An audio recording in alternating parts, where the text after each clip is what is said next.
আমার আম্মু মাঝে মাঝে আমাদেরকে কিছু ফাঁকি ঝুঁকি নাস্তা বানায় দিত। ফাঁকি ঝুঁকি হইলেও মা তো যা বানায় দিত তাই কেমন জানি মজা লাগতো। আজকে মনে পড়তেছে কাঁঠালটা দেখা, আম্মু প্রায় সময় আমাদেরকে এরকম করে কাঁঠালের পিঠা বানায় দিত। তো গ্রামে তো কলা পাতে দিয়ে চালের গুঁড়া দিয়ে কাঁঠালের পিঠা বানায়, কিন্তু আম্মু তা না, চালের গুঁড়া আশায় বসে থাকতো না, হাতের কাছে আটা ময়দা যা পাইতো তা দিয়েই নাস্তা বানায় দিত। আলহামদুলিল্লাহ অনেক মজাও ছিল।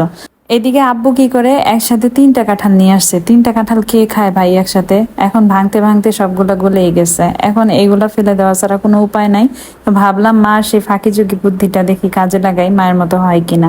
তারপরে কাঁঠালের বিচিগুলা ফেলে আমি কাঁঠালের রোয়াগুলার সাথে অল্প একটু চিনি দিয়ে, তারপর ময়দা ছিল, ময়দা দিয়ে এই আমি পিঠার মতো ডোটা করে নিছি।